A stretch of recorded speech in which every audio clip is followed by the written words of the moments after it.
મારું નામ પુરુષોત્તમ પીપરિયા, આરસીસી બેંકમાં સીઓ તરીકે ફરજ બજાવું છું. વિરાણી હાઈસ્કૂલની અંદર મેં અભ્યાસ કરેલો છે. વિરાણી હાઈસ્કૂલનો વિદ્યાર્થી છું. વિરાણી હાઈસ્કૂલે આઝાદી પછીના તરતના દિવસોમાં મલ્ટીપર્પઝ હાઈસ્કૂલ તરીકે રજીસ્ટર થઈ અને સરકારે તેમને 49,720 સ્ક્વેર યાર્ડ જમીન છે એ શૈક્ષણિક હેતુ માટે ફાળવેલ હતી. અને તે વખતના આપણા મુખ્યમંત્રી સૌરાષ્ટ્ર રાજ્યના પરમ પૂજ્ય ઉછરંગરાય ઢેબરજીએ કેન્દ્ર સરકાર અને રાજ્ય સરકારમાંથી બાંધકામ માટેની ગ્રાન્ટો મેળવી આપી હતી. આમ વિરાણી હાઈસ્કૂલનું સર્જન થયેલ. વિરાણી હાઈસ્કૂલમાં વિરાણી પરિવાર, ખાસ કરીને દુર્લભજીભાઈ વિરાણી, એની એક ભાવના હતી કે ગરીબ વિદ્યાર્થીઓને, મધ્યમ વર્ગીય વિદ્યાર્થીઓને, ગામડાના વિદ્યાર્થીઓને કેમ્બ્રિજ કક્ષાનું ઉચ્ચ શિક્ષણ મળે એવી એની ભાવના હતી. અને એ ભાવના અન્વયે રાજકોટ શહેરના શ્રેષ્ઠીઓ પણ એમાં જોડાયેલા હતા અને રાજકોટ શહેરના ઉદ્યોગપતિઓ પણ એમાં જોડાયેલા હતા. એટલે એક સારા ટ્રસ્ટ, જેને કહેવાય ઇન્ડિયા લેવલનું એક સારું ટ્રસ્ટ વિરાણી હાઈસ્કૂલ છે.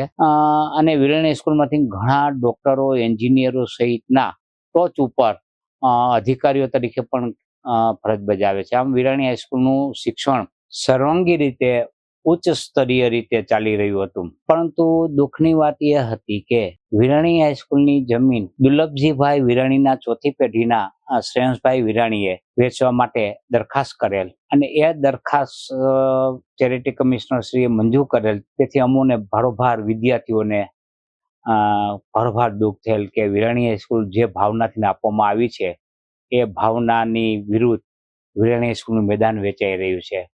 આથી અમે વિરાણી હાઈસ્કૂલના દસ્તાવેજોને અમે તપાસ્યા, પણ વિરાણી હાઈસ્કૂલની જમીન, વિરાણી હાઈસ્કૂલ ખાનગી માલિકી દરજ્જે નહોતી. વિરાણી હાઈસ્કૂલની જમીન છે એ સરકારે નહીં નફો કરવાની શરતે, નહીં ભાડે આપવાની શરતે એ ફાળવેલી હતી. એટલે કે સરકારે એ જમીન વિરાણી હાઈસ્કૂલને શૈક્ષણિક હેતુ માટે જ માત્ર આપેલ હતી. તેમ છતાં એ વેચાણ કરવા માટે આગળ વધેલ અને રેવન્યુ રેકર્ડમાં ખોટી એન્ટ્રીઓ કરેલ. એ માટે થઈને અમે કલેક્ટરશ્રીનું ધ્યાન દોરેલ અને કલેક્ટરશ્રીએ આ જમીન અંગે પોતે પક્ષકાર બની લડત કરેલ ને એ લડતમાં વિદ્યાર્થીઓ અને કલેક્ટર તંત્ર સફળ રહ્યું છે.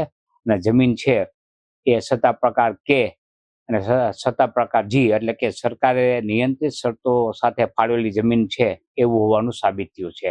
હવે પછી અમારી લડત જોઈએ તો જે શરતોએ જમીન આપી છે એ શરતોનો ભંગ થઈને અત્યારે જે કાંઈ કાર્યવાહી ચાલી રહી છે, દાખલા તરીકે અત્યારે રાત્રિ બધા જેવું ત્યાં થઈ ગયું છે અને બોક્સ ક્રિકેટ ને એવું કોમર્શિયલ બધું ચાલી રહ્યું છે.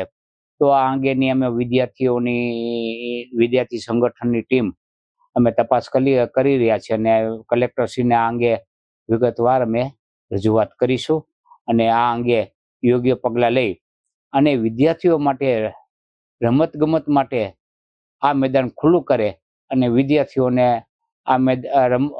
રમવા માટે આ મેદાનનો લાભ આપે એવું અમે રજૂઆત કરવાના છીએ. નવા ટ્રસ્ટીઓને મારે એક સંદેશ એ કહેવો છે, મારે બે હાથ જોડીને વિનંતી એ કરવી છે કે આ દાનના પૈસાથી સ્કૂલનું નિર્માણ થયું છે. આ દાનની રકમ છે એ શહેરના નગરજનોએ, શ્રેષ્ઠીઓએ આપેલી છે. એની એક ભાવના હતી કે ગરીબ, મધ્યમ વર્ગીય વ્યક્તિઓને સારું શિક્ષણ મળે. આજે પણ વિરાણી સ્કૂલમાં ગ્રાન્ટેડ છે, એટલે નજીવા દરે વિરાણી સ્કૂલને વિદ્યાર્થીઓ ભણી શકે એવી વ્યવસ્થા છે. તો મારી દ્રષ્ટિએ મૂળભૂત જે ટ્રસ્ટીઓના સિદ્ધાંતો હતા, દુર્લભજીભાઈ વિરાણી, ઢેબર સાહેબ, બધાના જે સિદ્ધાંતો હતા એ સિદ્ધાંતોને અનુસરે. આમાં કોમર્શિયલ વૃત્તિ ન રાખે, કારણ કે આ પબ્લિક મની છે, પબ્લિકનો પૈસો છે, પંચનો પૈસો છે આમાં સમાયેલો. આનું મૂડીકરણ ન કરે, આનું વેપારીકરણ ન કરે એ બે હાથ જોડીને હું વિનંતી કરું છું.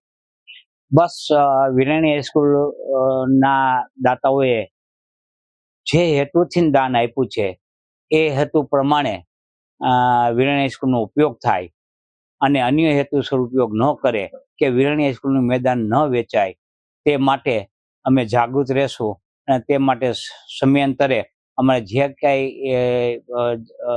કાંઈ ફોરમમાં અમારે રજૂઆત કરવી પડશે ત્યાં અમે સંગઠન કરીશું.